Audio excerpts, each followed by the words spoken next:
Personne dans le quartier ne l'appelait par son prénom. Pour tous, il était devenu l'homme qui comptait tout. Chaque pièce qui entrait dans sa maison était notée, rangée, verrouillée dans son esprit avant même d'être enfermée dans son coffre.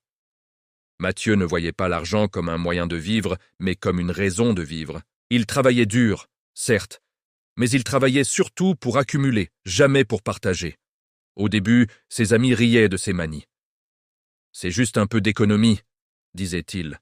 Mais quand il refusait de payer un café après des années d'amitié, quand il faisait semblant d'avoir oublié son portefeuille à chaque sortie, les rires se sont transformés en silence. Un à un, ses amis ont cessé d'appeler. Sa femme, Aïcha, a été la dernière à croire qu'il pouvait changer. Elle supportait les repas comptés, les lumières éteintes à la moindre absence, les cadeaux d'anniversaire inexistants, remplacés par des reproches.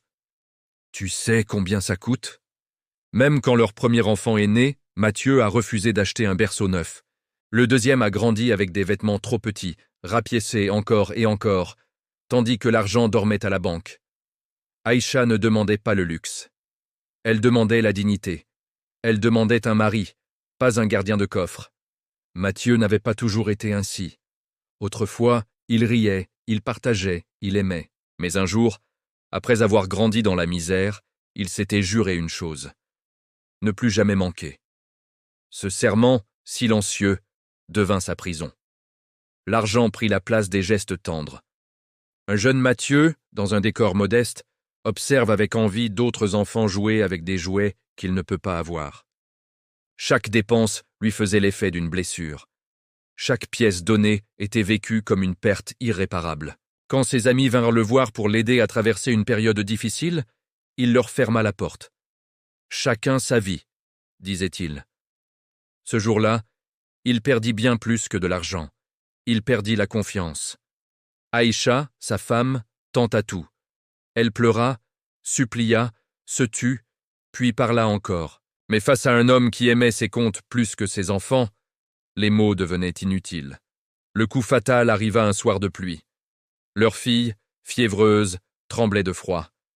Aïcha demanda de l'argent pour l'hôpital.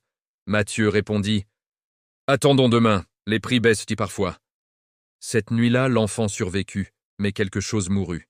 Aïcha fit ses valises. Les enfants la suivirent sans se retourner.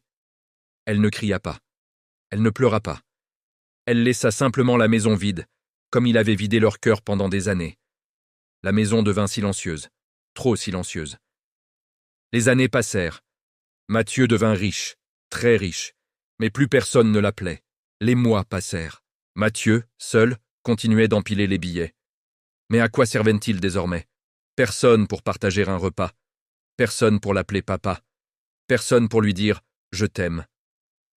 Un soir, assis au milieu de sa richesse, il réalisa une vérité terrible. Il avait tout gagné, sauf l'essentiel. Ses amis étaient repartis, sa famille l'avait abandonné. Ses enfants grandissaient sans lui. C'est là que le regret arriva, brutal, tardif.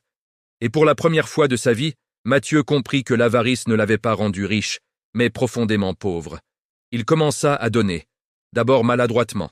Il finança une école, paya des soins pour des inconnus, distribua de l'argent à ceux qui n'osaient même plus prononcer son nom. Mais chaque don lui rappelait ce qu'il ne avait jamais donné à ceux qu'il aimait. Un jour, il écrivit une lettre à Aïcha, une seule phrase. « J ai appris trop tard que elle, argent, ne remplace pas elle, amour. Pardonne-moi si tu peux. » Il n'eut jamais de réponse. Personne ne vint. La maison resta silencieuse. Il mourut seul, dans une maison pleine d'argent. Et vide d'amour. La rédemption tardive suffit-elle quand ceux qu'on a blessés ne sont plus là pour la voir?